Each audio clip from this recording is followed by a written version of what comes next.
बताना। तो आज हम बताने वाले हैं अध्याय 8 का एनसीईआरटी क्लास 6 का। ये चैप्टर नंबर 8 है। इसमें हम लोग को देखना है कि गांव, शहर और व्यापार, यानी अतीत काल में यानी प्राचीन काल में हम लोग को गांव, शहर और व्यापार कैसे होता था। तो सबसे पहला पॉइंट हम लोग देखेंगे कि लोहे और खेती। प्राचीन काल में लोहे और खेती में क्या क्या यूज होते थे, क्या क्या इस्तेमाल होते थे, कहाँ से ये मिला था सभी वस्तु।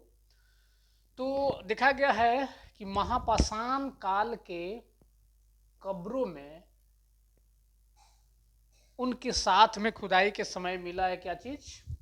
हथियार, लोहा, यानी लोहे का हथियार मिला है, जिसमें देखा गया है कि लोहे के हथियार में हल, कुदाल, कुल्हाड़ी और बहुत सारे औजार मिले हुए। क्योंकि ये सब औजार क्या है कि उस समय के मानव को परिचय करा दिया था और किसान के लिए यानी खेती करने के लिए उपयुक्त वस्तु मिल गया था।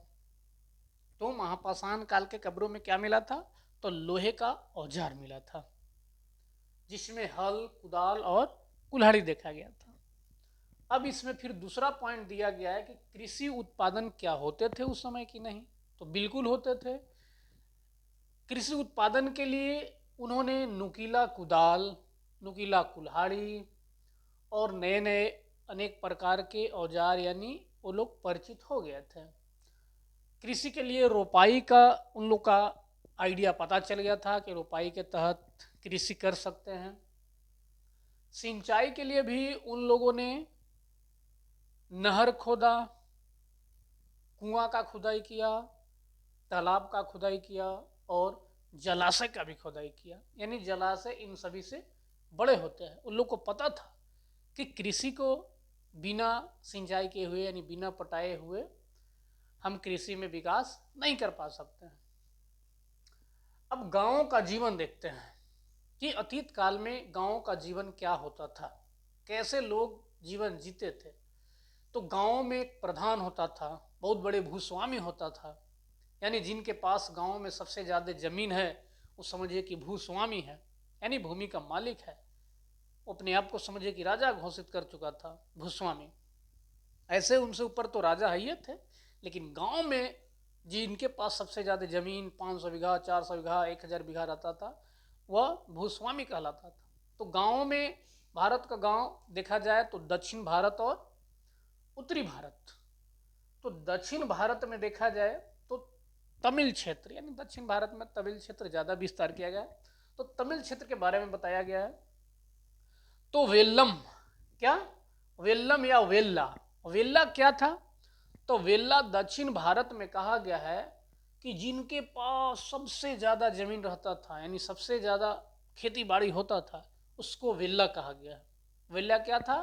तो दक्षिण भारत के गांव में रहने वाले जिनके पास सबसे ज़्यादा भूमि रहता था, जमीन रहता था, उसको वेल्ला कहा गया था।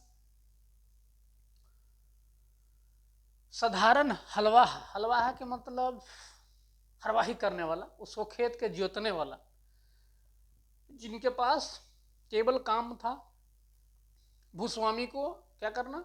हल चलाना, हरवाही करना, उसको कहा गया है उनवार। यानी उनवार क्या था? तो दक्षिण भारत में वेल्ला के यहाँ हरवाही का काम करता था, उसको उन्नेवार कहा गया है। अब आते हैं, ये था दक्षिण भारत की कथा। अब आते हैं उत्तर भारत की कथा में। तो उत्तर भारत की कथा क्या था? तो देखा जाए कि उत्तर भारत में, अब थोड़ा सा दक्षिण भारत में मजदूरों को क्या कहा गया था, यानी जिसके पास भूमि नहीं था, तो दक्षिण भारत में क्या कहा गया उसको? दास कैडिसियार। दास कैडिसियार क्या था? तो दक्षिण भारत में पाए जाने वाले भूमिहीन यानी बिना जमीन के मजदूर को क्या कहा गया है? दास कैडिसियार। अद्दिमई, अद्दिमई भी क्या था? दक्षिण भारत के ही एक बिना भूमि का मजदूर था। अब उत्तर भारत में क्या क्या नाम दिया गया उस समय में? तो देखा जाए तो दक्षिण भारत में ग्राम भोज, गांव का प्रधान, यानी आप गांव में रहते हैं जिसके पास खेत है, तो दक्षिण भारत में कहा गया है वेल्ला, लेकिन उत्तर भारत में कहा गया है, क्या कहा गया है?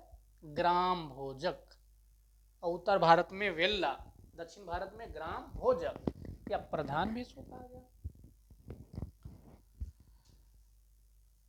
गांव का प्रधान ही गांव का ग्राम भोज कहलाता था। उनकी कई पीढ़ी ही प्रधान रहते थे। रियलिटी बात यही है कि जिनके पास 1000 खेत है तो उनका बेटा ही ना आएगा तो फिर प्रधान बनेगा, फिर उनका पोता आएगा तो प्रधान बनेगा, फिर उसका परपोता, यानी खानदानी वहाँ क्या बनता था? ग्राम भोज या ग्राम प्रधान।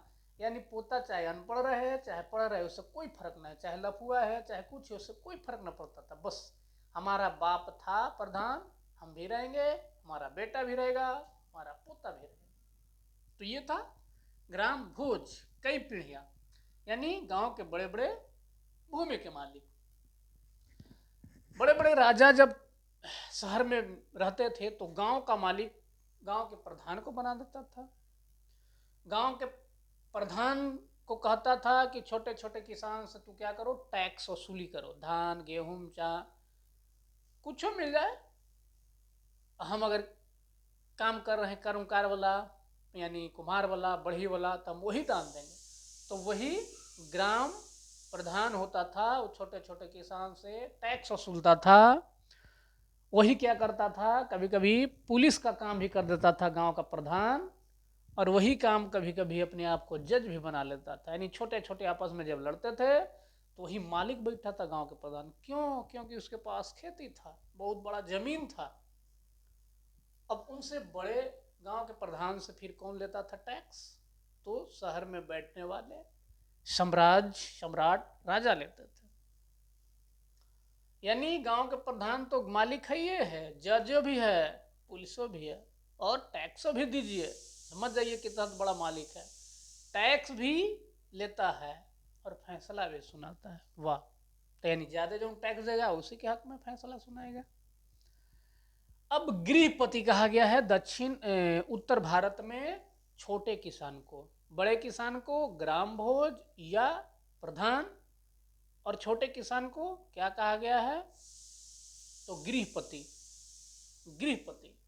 और इधर छोटे किसान को उन्नेवार, और उत्तर भारत में गृहपति जो छोटे किसान। गांव में रहने वाले लोग में लुहार, कुम्हार, बढ़ई, बुनकर, कर्मकार, ये सब क्या थे? गांव में निवास करते थे। तो अध्याय 8 में देखा गया है कि गांव, शहर और व्यापार में क्या क्या होता था।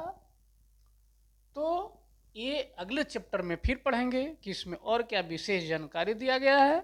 तब तक के लिए जय हिंद।